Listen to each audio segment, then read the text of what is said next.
Our good Tuesday morning, everybody. Morning. Okay, do you remember that meteor that crashed in June? It kind of actually shook part of the South. Yes. And got a lot of attention. So Yeah. that meteor, it tore through the sky June 26th.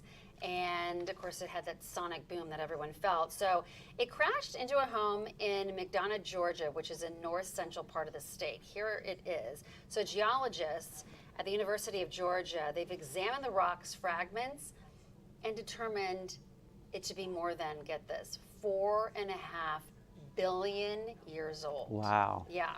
So that is, of course, older than the Earth itself. And scientists say the meteor was a low metal chondrite. I'm not sure what that is. Researchers at the university will continue, of course, to conduct tests and whatnot on the meteors, but other pieces that fell will go on public display in a museum in Cartersville. But pretty amazing, that little fragment, created that sonic boom and lit up the sky and shook, people's homes. Yeah. Imagine that crashing into your roof. No. Just thinking, like, what is that? I know. Right? Really? Just thinking, oh, it's a rock. Yeah. But I mean, the fact that how old it is. Yeah, that's crazy. Yeah.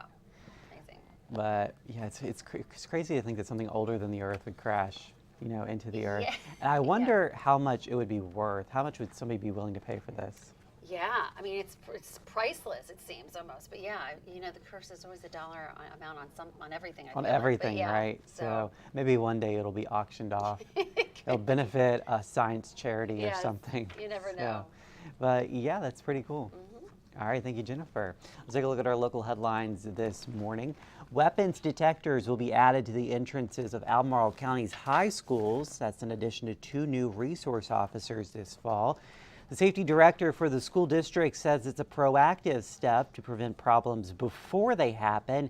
He adds there will be an effort to deploy officers in a responsible way with consideration of how they will interact with students with special needs, students of color, and migrant students.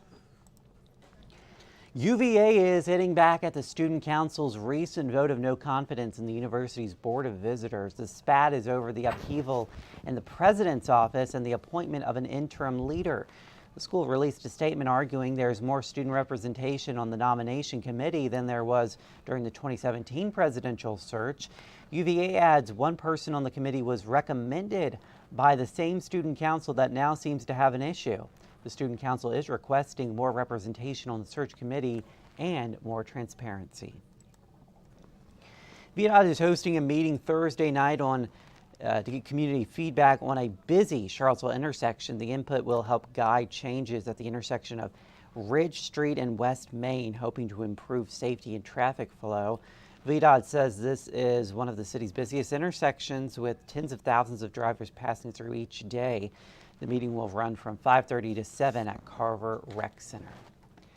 And the Soul of Seaville is back at Ix Art Park with days of celebration leading up to the main event on Saturday.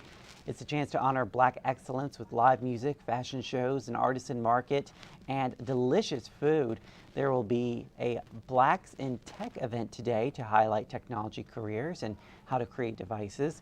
For more information on the event, visit 29news.com. And we are getting the heat back into the picture. Only a couple more weeks of August. Once we get into September, things get a little bit better. But yeah, we had a nice break last week. Heat and humidity will start to build. Certainly you'll feel it. When you do step outdoors this morning, we'll see partly sunny sky. Still that chance of an isolated shower or thunderstorm, but warm and humid. We'll get up to about 88. Now, a better chance of showers and storms will be in our forecast tomorrow and Thursday as a cold front approaches the region, mid to upper 80s, and still could see a lingering shower or thunderstorm on Friday.